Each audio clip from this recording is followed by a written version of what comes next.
Welcome to Hope Through Hard Stuff, a podcast from Winning at Home.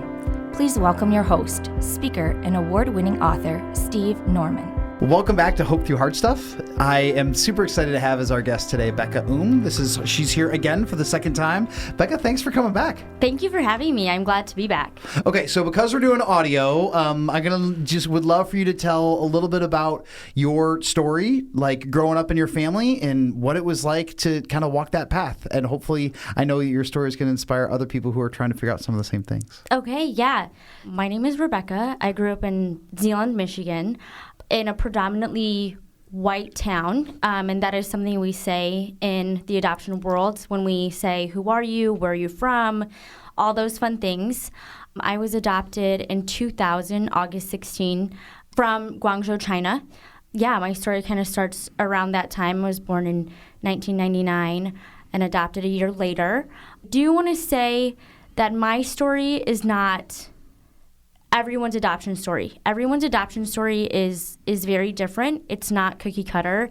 And how you identify and how you find your identity through your story is not one path. So I think that's important to remember that, yes, I'm sharing my story.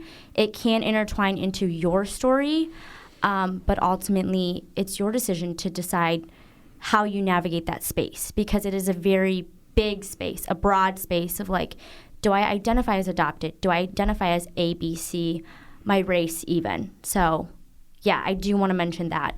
I grew up in a predominantly white family. I am the youngest of 4 children. So my mom and dad have 2 beautiful biological children. And by medical reasons, my mom was not able to have any more biological children. And they decided, I think about 10 years after, like my oldest sister was like in 5th grade-ish, they decided, God told us we need to adopt. And they didn't know where. They didn't know who they were going to adopt either. They just knew that God said, Carl and Deb, you need to adopt. This is a journey you need to embark on. And one thing I admire about my mom and dad is their faith. And they've always said yes to God. And like, oh, this is scary, but we trust you. We trust that this plan is bigger than what we could ever imagine.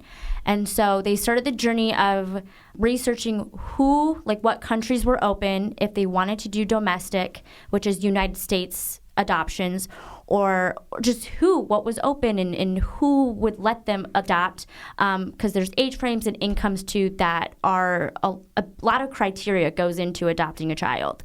And so then they went to a few meetings. I remember my mom telling me that South Korea was a big option, Russia, and then China. And so then they landed on China, and they decided to go to like a couple meetings in our area. I'm not really sure where, but the agency they adopted from was CCCAI.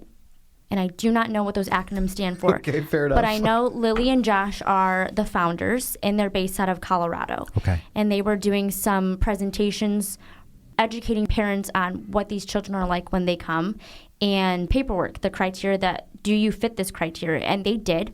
So they prayed about it, and they decided China was it. That's where they decided that they were going to expand their family to and from, right? They were going to go there, and then we're going to be from. So like I said, I am the youngest of 4. So they have, like I said, 2 biological kids.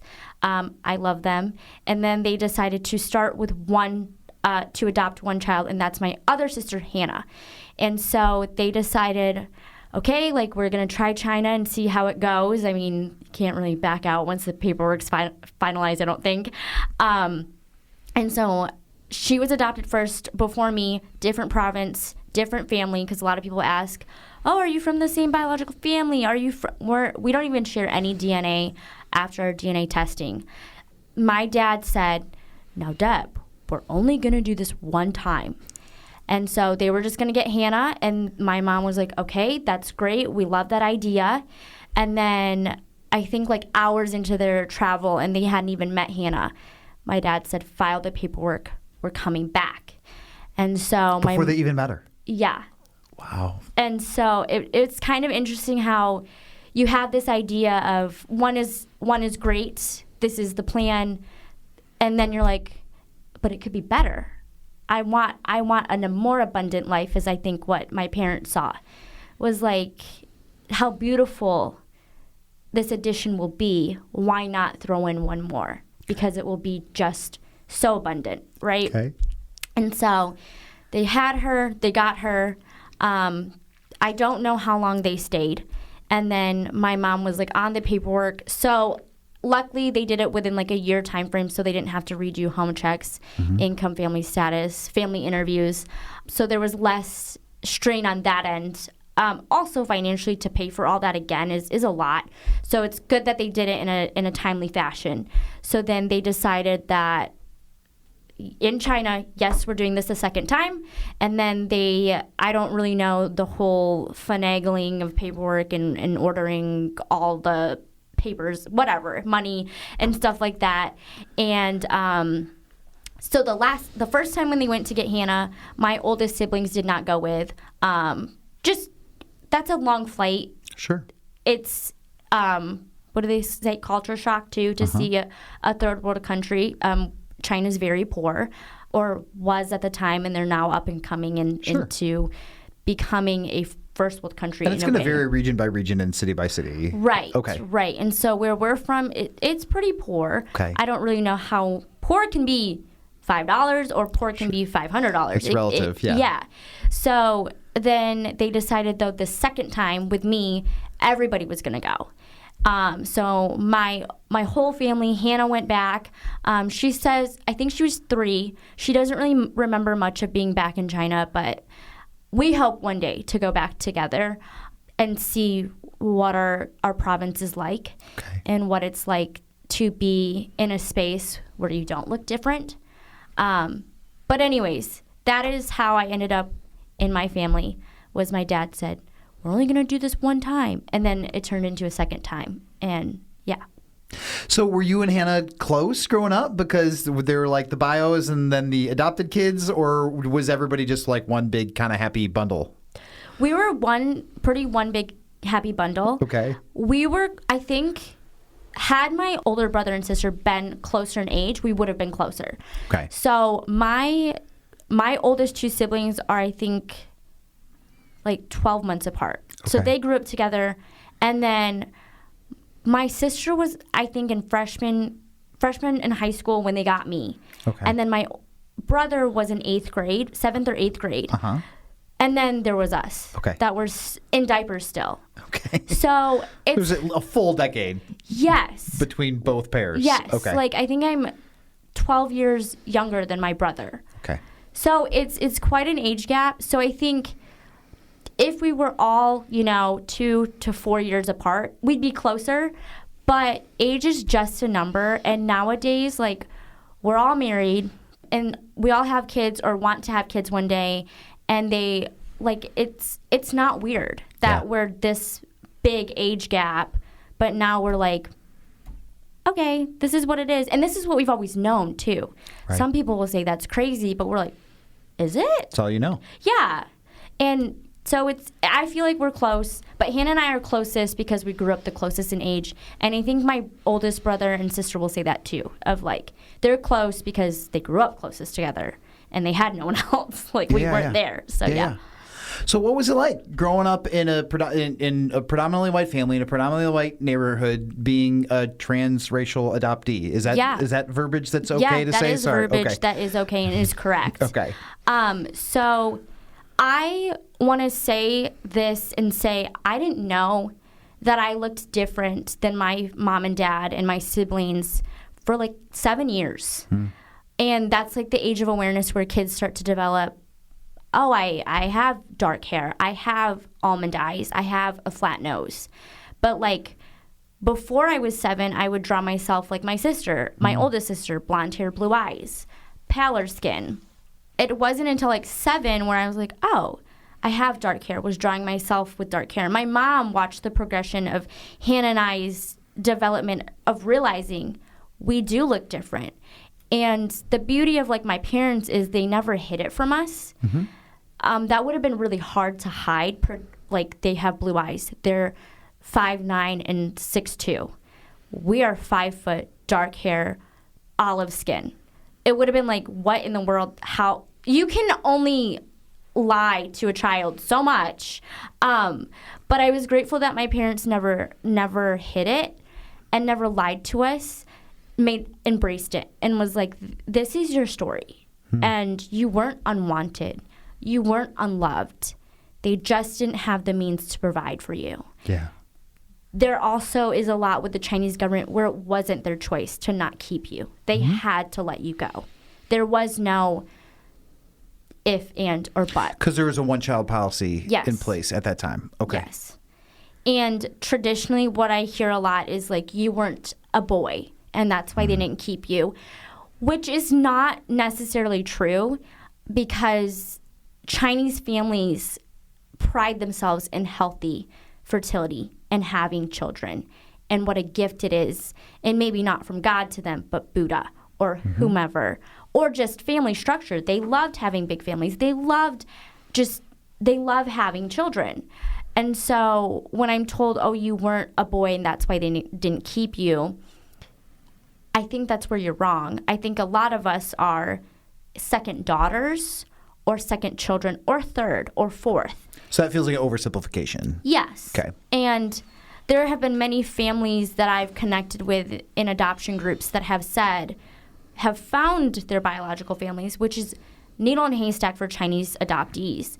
But this one person in particular had 3 older siblings, sisters, and she was the 4th daughter. And the government said, you have to let her go. She can't live here anymore. So how traumatic would that have been for that family? Yeah. So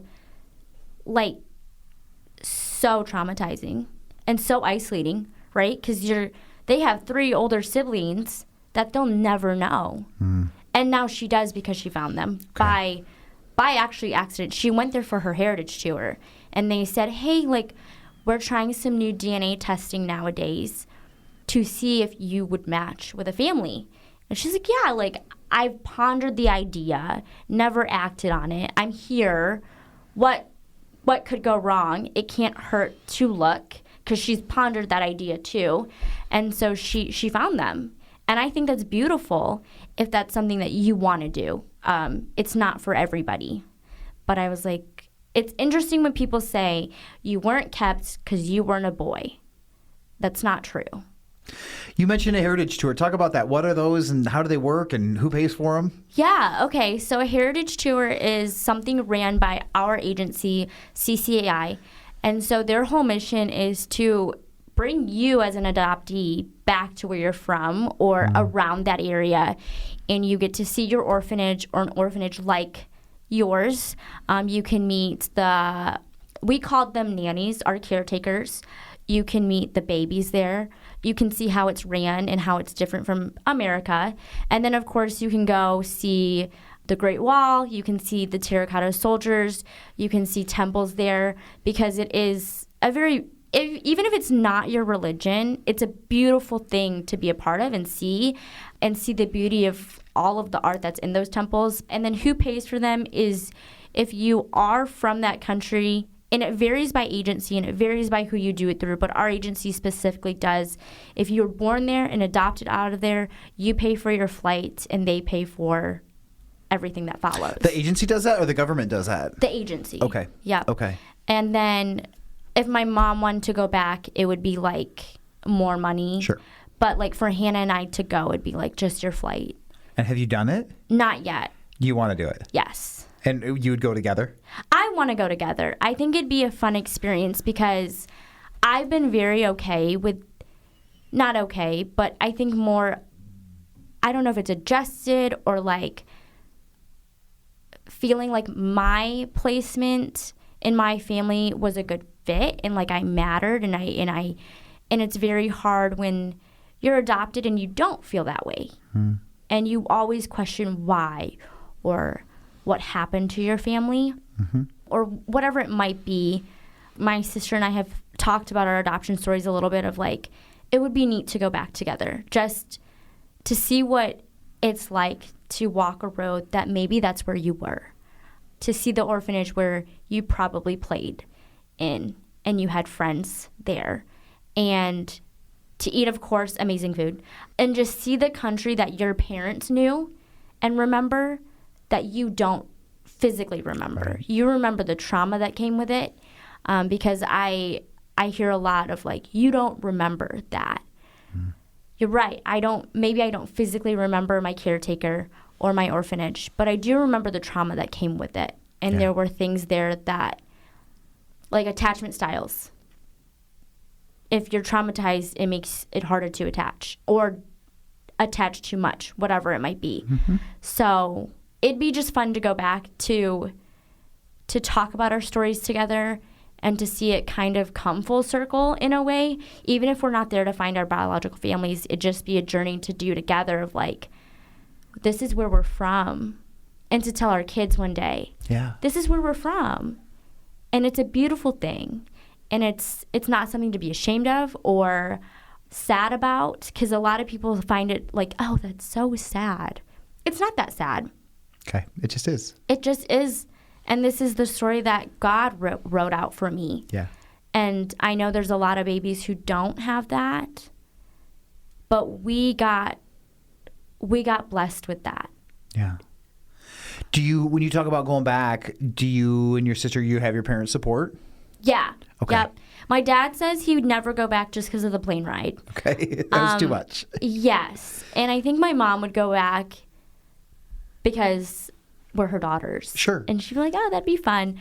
But we have their support of like going back. Are there some adoptive parents who get skittish about their children taking a heritage tour only because like maybe they're afraid that they'll lose a part of their bond, or that when you talked about how they identify that their story will get reframed and that their family will change the dynamic in their family possibly for the worse. Is that a concern that some adoptive parents have? I haven't heard that part. Gotcha. I've heard a lot of support behind finding birth families going back. Okay. Like there was a documentary on Netflix, I think it was called Found. Okay. And they ended up doing 23andMe, and these girls ended up being cousins. And then they were like, oh, well, maybe we could find our birth family. So they went on this journey together that I won't say what the end was. Okay. But there was a lot of support, but also the anxiety of the parents didn't want their child to be let down. Right. Of, okay, you meet them. What do you do with that information? Right. You know? So that's what I've thought of, like, okay, I could find them, but what do I do with that? Yeah. And so many times I think about that reunion if it did happen. But what if they don't want to meet? Because everybody wants a happy ending. Everybody wants it to be like, oh, they met, they had a beautiful reunion, let's wrap it up in a bow and make it seem so beautiful. And oftentimes when you hear about like parental relationships with their child that were estranged, they don't want to meet. Right. They don't want to reconcile. So with that, like when it's your biological family, you don't know what their expectation is. And there's no way to fully prepare for that. Right. And like even if you meet them and it's like a good meeting, like you had a mutual understanding of you wanted to meet, but do you want to meet again? Do you want to FaceTime? Like you don't know what that expectation would be like. Okay. There's a lot of different layers to it. Yeah. A lot of like, is it best that we know each other? Is it best that we don't? And I've lived my whole life content with not knowing and never knowing. But it is hard sometimes because you wonder like where you got statures, your looks from. Even the bigger things like medical history, you'd want to know. Sometimes it's scary. That's very scary, not knowing medical things. And just seeing if you have other siblings out there too, or nieces and nephews out there that you have no idea that they exist because they don't know you exist. Yeah. Because also there's a conversation of they don't talk about you. They're not supposed to because what they did was illegal. Okay. And they should have never had you. So there's just a lot of layers of nuance and complexity with that. Yeah. Now, it seems like the advent of technology, like 50 years ago, international adoptions like weren't even really a thing. And so for like the advent of email, the fact that like global air travel became cheaper, and now like for where you're mentioning DNA testing and social media, allowing chat groups. How has your journey of being able to meet other people through groups who share your experience, how has that been helpful for you, or how has that stretched your journey of just your own understanding and your own identity? Yeah, that's a good question. So there's a lot of groups, even in the Michigan area, Adoptee. There's a Grand Rapids area or group, but then Adoptee also was started by our agency, CCI, and the park. So these are specific, though, for Chinese adoptees. Okay. And then also, I know the agency has branched out to other countries. Okay. So there is other resources for other kids of other ethnicities. But these are the ones that I found because I'm a Chinese adoptee. Yeah. And so during COVID, I decided, I think it was transracial adoptees just talking about their journeys. What it's like being an adoptee during COVID because of being Chinese and the COVID coronavirus, Chinese virus. We started it, right? To talk about what it's like being an adoptee in a predominantly white or different ethnicity town and what that journey has been like for all of us in different cities, different towns, talking about our family structures, where a lot of our experiences have been the same and different, or the same in different towns. Yeah. Or the same from just what has been said or hasn't been said, but it's there, right? People notice you're Asian and you started the virus. So Not really, though. What kind of themes did you explore together? Family structures. A lot of us were from predominantly white towns and white families. School systems, what it's like growing up in a school system that is also predominantly white. Siblings, also what that looks like, because not everybody just has Chinese adoptees. They might have, my family, biological children before that. How COVID affected us during that time. Then there was another second part of, meet on Zoom. It was all Zoom. And talk about biological families, finding them. And that's when I heard about that one woman that found her biological family, what that journey's like for us and how to start that journey if you're interested in it. Because like you said, it's very complex and there's so many layers of where to start, what to do, what do I submit, what adoption papers do I need, what agency is really good or in my area of where I'm supposedly from, because where your paperwork might say you're from, you might not even be from there, because a lot of families traveled or the person that relinquished you into the system wasn't your mom or dad. Oftentimes it wasn't, because there was a lot of shame and guilt in leaving their child somewheres, and that takes a lot of strength to let them go, to never know what happened to them. So most times they didn't do it themselves. But those are the topics that we talked about and have joined together, feeling less alone and less isolating. It was a nice space to be in of you're not alone. And my journey isn't that odd. And a lot of, about them, right? You hear of all the girls and boys that were in your group being adopted by similar families, but you didn't get connected until now because there's Zoom and all these things going on. So that was fun. That was a good time. And I still see we have a Discord chat and I see new members starting and sharing their journey. And that's really cool to just see them find the community too as well and get connected and get involved and share their story, because it's a really safe space to do it in. Did your sister jump in as well, or has she been not quite as enthusiastic about kind of connecting with other adoptees? No, she hasn't joined, and not really. Okay. And I don't think it's even though we're adopted in the same time frame-ish, 2-ish years. It was very different when she was in high school to when I was in high school. Talk about that. Where I feel for me being more open about it too helped, but also didn't help, because everyone knew you're adopted anyways. But I feel during the time she was in high school, not a lot of people knew about these resources, and there was lack of education or not even the resource to do it or to have it or to talk about it. Where when COVID happened, they were oh, let's push this for them and be for the adoptees, where then it kind of felt like their focus was to adopt out as many children out of the country, then get them a community outside of being adopted, if that makes sense. Okay. So I think that's where it was different, where like there wasn't a huge push within our communities that were there, because I don't even think the park started until like she graduated high school. Okay. And Adoptee too. Okay. So it's kind of like she could get involved, but with who? I mean, there were other adoptees in our school, but they weren't Chinese, which is, that's okay. But it's different when you have that one thing in common, because a lot of then things fall under that family structure, where you're from, schools, your looks even. So were there any other Asian adoptees in your high school class, or were you like the only one? I think for each of us, we're like the only ones. What was that like? You know, like I said, I never knew that I was Chinese until I was 7. It just kind of was something that you knew you looked different, and you knew that everybody knew you looked different. And it just was what it was.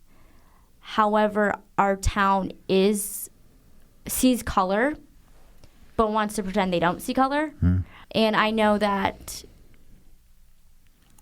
there was hurtful things that did happen during that. That does happen still, because racism is still a thing and always will be a thing. Yeah, some people weren't kind towards people of other ethnicities in our schools, and then bullying happens. And sometimes the school system doesn't do anything about it because they don't see color, which is one of the most racist things you could ever say to somebody, because that diminishes that we are a person of color. And other things. Because when you say sentence, I don't see color, what you're effectively saying, even if you don't mean it, is I don't see you. Right. And your uniqueness doesn't matter or register for me. And that, yes. Okay. Yes. And so living in a town, in a school system, is hurtful to you. And then you want to go somewhere where, like the next town over, that has people that look like you, because you won't feel as alone. Rebekah, if you could go, knowing what you know now, if you could go back in time, what would you say to your teachers, the administration, and your classmates so that they would have operated in a way differently than how they ended up operating? I think specifically, like, who I would tell would be administration and teachers, because friends are your friends aren't your superiors. So you can have genuine, honest conversations with them without being suspended, or they could decide not to be your friend. But that might be the worst thing that happens. Where like if it's a superior, there's a boundary that you should not say anything. Which I will never raise my children that way. Speak up for what you believe in, and speak up if something's wrong. So that power dynamic made it difficult for you to advocate for yourself. Right. To teachers and administrators. Yeah. Okay. And I would say specifically to leadership or anyone really that is in the education system that isn't a student, you can't change someone's, your perception of their skin color should not be how their personality is, or what their personality should not be, where I should be more quiet and reserved and not talk so much. Simply because you're Chinese. Yes. And things like that, the expectations of what we look like should be, we should be quiet. We shouldn't speak up. We shouldn't stand up for ourselves. Or you get the side of they need to be more outgoing. They need to be more social. But you like that we're reserved. But then you don't like it when we are. So it's a mixed message. Right. It's be more like who I think you're supposed to be, but also be more like me and what I want you to be. Right. Okay. And that's not okay. Race or not, you can't make a child, a student, feel like they need to be something that they're not. Let them be who they are. Talk if they want to, not talk if they don't want to. Don't assume they're good at math because they're Asian, and certain things like that, where there are stereotypes that I think there's a precedent, right? We're supposed to be a doctor, a lawyer, whatever. Maybe we want to go into the trade. Right. Maybe we just want to answer phones or have like a stepping block to something. But don't have these expectations because of someone's skin color. Gotcha. Rebecca, what did your parents do well in that season of kind of difficulty and challenge for you when you were in high school?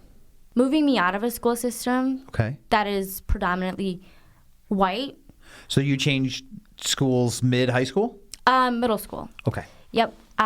So that was the best thing my parents could have done. And I wish that, like I said, there wasn't many opportunities for adoptees groups and stuff like that. And same with school. There wasn't a lot of options before that to move. You either went to like 3 in this area. Okay. Which I do wish we went to the 2, either Holland Public or West Ottawa. Okay. Because it is more diverse. Sure. But we didn't live even in the realm of that. Gotcha. So I ended up moving to a charter school. Okay. And it was very diverse. Gotcha. But with a lot of adopted kids. Yeah. And so one of my highlights of my 8th grade year was they did pods. And so that was like the older group hanging out with like younger kids. Cool. And there was this one student named Kate, and she was a Chinese adoptee. And she reminded me of younger me. Just her energy, not just by looks, just who she was.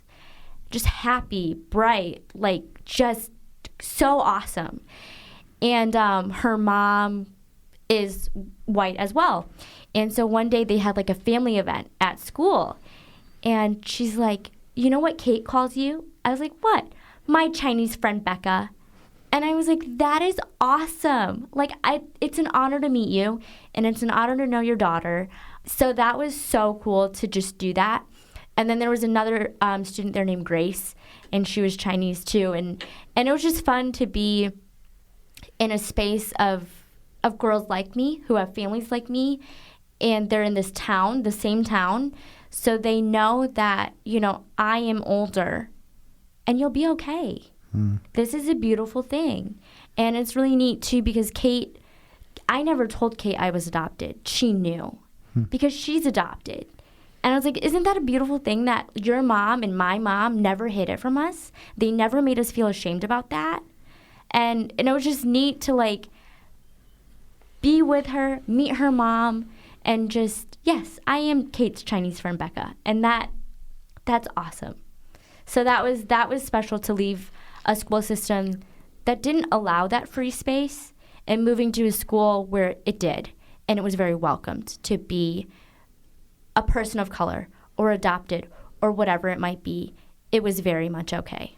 Okay. Rebecca, what other, as we wrap up, what other words of encouragement do you have either to adoptees or adopted parents who are trying to just figure out what the next step in their journey towards identity and self-discovery and self-awareness and self-advocacy can look like? For adoptees, I would say own that identity. Whatever it might be, own that identity and just be proud of it. Be like as shameful, as sad as it's supposed to be proud. And yeah, there might be a lot of hurt in there, but be proud of your story and the uniqueness of it and the complexity of it and the beauty that adoption is, and that it is a gift that not a lot of people take advantage of. And maybe your family structure might not be amazing, even though you're adopted, but be proud of who you are and what your story is and what it could be for somebody else, your children one day, your friends next to you. And then for parents, let your kids embrace that identity and don't stop them from exploring communities, because it'll make them, your child, brighter and happier, because they'll be in a safe space to share who they are and what their story is. And yes, you're their parent, but they can't share everything with you. And there are just some things you won't understand. So with that, Find a community, though, of adoptive parents that have adopted as well to talk about what that's like and enter that space. And maybe, just maybe, their kids will be adopted, and then their kids can hang out with your kids, and you can have a parent hang out too. So maybe that can happen, but let them find their purpose and identity in what it means to be adopted, and it's not clear-cut for either one. Those are just great words to land on. Rebekah, thank you so much for your time and for sharing a story that is deeply personal and also, I think, really inspiring and encouraging to people who are going to be tuning in. Perfect. Well, thank you for having me. It's always our pleasure.